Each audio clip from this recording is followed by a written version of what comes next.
வணக்கம். நம்ம இப்ப இந்த வீடியோல என்ன பார்க்க போறோம் அப்படின்னா, நம்ம வந்து practical problem number 3 CMA cost and management அக்கவுண்டிங்ல. Okay, yes. இப்ப நம்ம ப்ராப்ளம் என்னன்றத பார்க்கலாம். The complete gardener is deciding on the economic order quantity for 2 brands of lawn fertilizer, Super Grow and Nature's Own. The following information is collected. Annual demand, Super Grow 2000 bag, Nature's Own 1280 bag. Relevant ordering cost per purchase order rupees 1200, rupees 1400.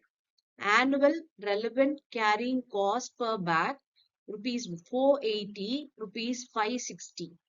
Required compute EOQ for Super Grow and Nature's Own.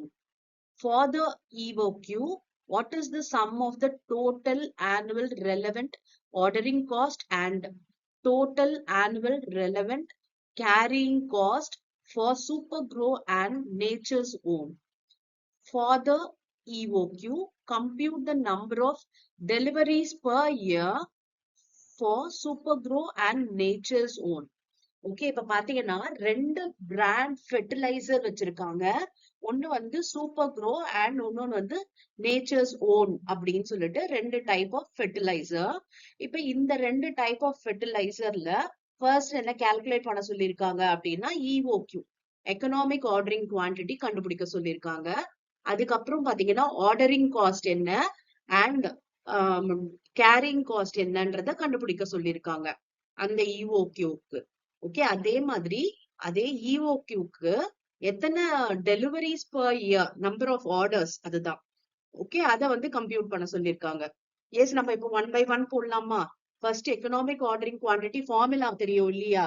Square root of 2AO divided by C. இப்போ super க்ரோக்கு போடலாம். இதுல வந்து நமக்கு ஏன்றது annual demand, அதாவது 2000. அதுக்கப்புறம் ஓன்றது ஆர்டரிங் காஸ்ட் 1200 and C-ன்றது 480. ஓகே, சப்ஸ்டிடியூட் பண்ணோம்னா நமக்கு 100 யூனிட்ஸ் கிடைக்குது. சூப்பர் க்ரோக்கு எக்கனாமிக் ஆர்டரிங் குவான்டிட்டி 100 யூனிட்ஸ். இதே மாதிரி நேச்சர்ஸ் ஓனுக்கு கண்டுபிடிக்க போறோம். இதே ஃபார்முலா தான். இதுல A பாத்தீங்கன்னா 1280 and O பாத்தீங்கன்னா 1400 and C வந்து 560 போட்டாச்சு. இப்ப என்ன வருதுன்றத பாருங்க. 80 யூனிட்ஸ். ஓகே, 80 யூனிட்ஸ்னு கிடைச்சிருச்சு நேச்சர் ஓனுக்கு. இப்ப ஃபர்ஸ்ட் கொஸ்டின் முடிச்சிட்டோம். இப்ப ஆர்டரிங் காஸ்டும் அண்ட் கேரிங் காஸ்டும் கண்டுபிடிக்கணும் தனித்தனியா. இப்ப போடலாமா?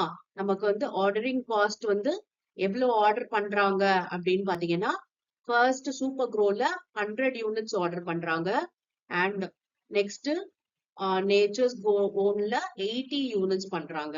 அப்ப 100 பண்றாங்கன்னா இந்த 2000க்கு எத்தனை டைம் ஆர்டர் பண்ணணும் அப்படின்னா 2000 டிவைடட் பை 100, 20 டைம்ஸ் வந்து ஆர்டர் பண்ண வேண்டியது இருக்கும். அப்ப 20 into 1200. பாருங்க, EOQ போட்டாச்சு, EOQ போட்டாச்சு. ஓகே, இப்போ ஆர்டரிங் காஸ்ட் பாத்தீங்கன்னா 2000 டிவைடட் பை 100, 20 into 1200 is 24,000. இங்க பாத்தீங்கன்னா 1280, 1280 divided by 80. ஏன்னா EOQ is 80 இல்லையா? Multiply by ordering cost 1400 போட்டோம்னா 22,400. இப்ப அடுத்து பாத்தீங்கன்னா நம்ம கேரிங் காஸ்ட் போடணும். கேரிங் காஸ்ட் எப்படி போடுவோம்? நம்ம வந்து ஆவரேஜ் இன்வென்ட்ரி எடுக்கணும். ஆவரேஜ் இன்வென்ட்ரி அப்படின்னும் போது எக்கனாமிக் ஆர்டர் குவான்டிட்டி எவ்வளவு? 100. அப்ப 100 divided by 2 தான் ஆவரேஜ் into 480 இல்லையா? நமக்கு வந்து கேரிங் காஸ்ட் எவ்வளவு? 480 இல்லையா? அப்ப அந்த 480 வச்சு பண்ணணும். அண்ட் இங்க பாத்தீங்கன்னா 80 divided by 2, அதுதான் ஆவரேஜ் இன்வென்ட்ரி into 560. பாருங்க. ஓகே, இது 24,000 வருது அண்ட் இங்க 22,400 வருது. ஓகே, இப்ப ஆர்டரிங் காஸ்டும் கேரிங் காஸ்டும் ஈக்குவலா தான் இருக்கு. இங்கேயும் பாத்தீங்கன்னா ஆர்டரிங் காஸ்டும் கேரிங் காஸ்டும் ஈக்குவல் தான். ரெண்டுத்தையும் ஆட் பண்ணலாம், எவ்வளவு டோட்டல் காஸ்ட்னு தெரியும். இதுல பாத்தீங்கன்னா 48,000, இதுல 44,800. ஓகே, நேச்சர் கோது. ஓகே, இப்ப நெக்ஸ்ட் கொஸ்டின் என்ன அப்படின்னு பாத்தீங்கன்னா number of deliveries per year கேட்டிருக்காங்க. நம்பர் ஆஃப் டெலிவரி பர் இயர்ன்றது என்னது? ஒரு வருஷத்துல எத்தனை வாட்டி ஆர்டர் பண்ணணும். அப்ப நம்ம என்னது? Annual demand divided by EOQ தான். Annual demand is 2000 divided by EOQ is 100. இங்க 1280 divided by EOQ is 80. போட்டோம்னா பாருங்க 2000 divided by 100 20. இதுதான் number of deliveries in a year. இங்க பாத்தீங்கன்னா 1280 divided by 80.